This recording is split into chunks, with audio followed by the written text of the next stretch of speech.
Nicknamed Meast, half man, half beast, Sean Taylor seemed to have been assembled in an NFL lab. Playing safety, but built like a linebacker, at 6'3", 220 pounds, he was fast, could cover, and was clearly physical. But I think his death revealed deep-rooted flaws with sports media.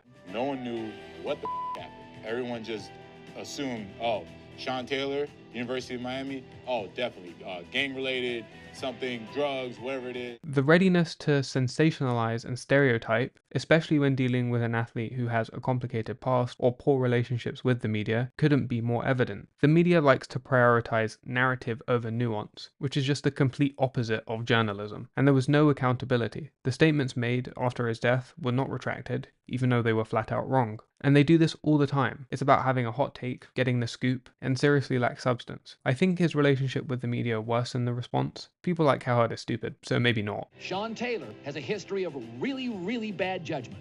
Cops, assault, spitting DUI. But Colony cleaned up his act. Just because you clean the rug doesn't mean you get everything out.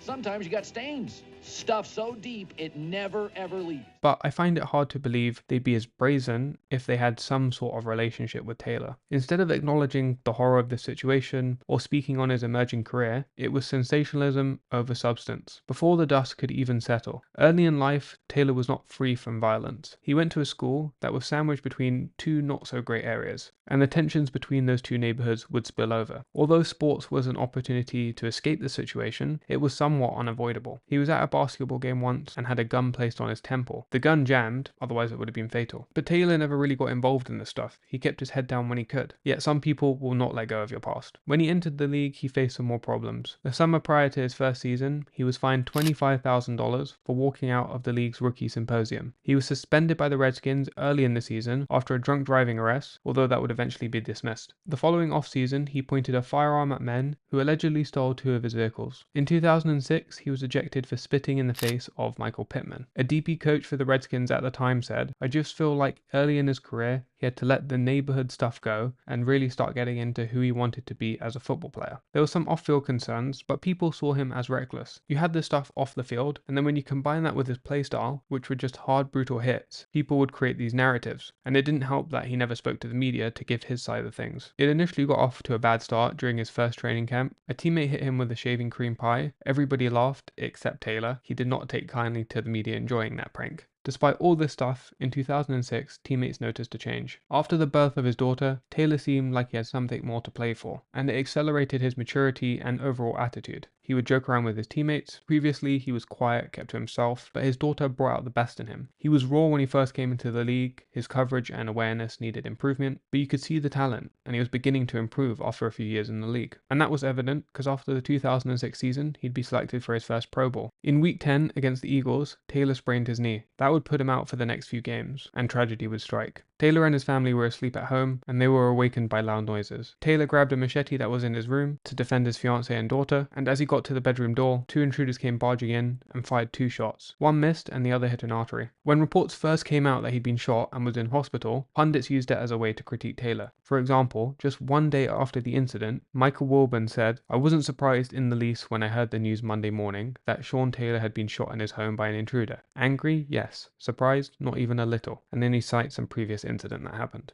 The narrative was, despite his success, he was still surrounded by his past. Bad friends, violence, and so on. It was his own doing. But in reality, it was his generosity and some lowlifes that would be his downfall. Weeks earlier, at a birthday party for his sister, some of her friends saw Taylor handing out a large amount of cash. So they assumed he just kept a lot of money around the house, and they schemed up a plan to rob the place. Despite 7 hours of surgery, Taylor did not make it, and the 5 involved with his killing were eventually all sentenced to prison. Before his life was tragically cut short, Taylor was an emerging star. It was 2007, and it was his 4th season, only 24 years old. In 9 games, he had 5 interceptions and 38 tackles. Despite his unquestioned physical skills, during draft time, scouts questioned his football IQ. For example, a Viking scout said, "He's not going to outthink you very often, but he's got everything you're looking for physically." The reason this was a point of emphasis was because safety requires maybe a bit more football IQ than other positions. They play the middle of the field and have to think fast. They direct the defense and try and read the quarterback. The thing is, that sentiment seems to be largely rooted in his Wonderlic test score, and that's a test used to measure cognitive ability and problem-solving skills, which is often given to draft prospects. It gives you an idea of how quickly a player can learn and process information. Taylor had had a score of 10, which is low, the max is 50, and the average is around 20. But this just reveals flaws in how scouts operate, I think. Just do a bit more research, like the Redskins. They went to speak to the Miami Hurricanes DB coach, and he said, Sean Taylor had an excellent aptitude for football. He picked things up quickly. He had excellent instincts for the game. There was no on-the-field red flags for him at all. I would think that would be more important than what a test score says. In reality, that sentiment didn't really hurt his draft stock because he got picked at number 5 by the Redskins, and he let his presence be felt as soon as he stepped onto the field. The heat-seeking missile routinely came flying in with ungodly amounts of force. I wonder if Taylor's hard-hitting style would have been allowed in the league if he had a long career. Even while he was playing, he was fined several times. Would he have become an all-time great, destined for Canton? Too many what-ifs. One thing's for sure, it would have been a great career, and it was cut way too short.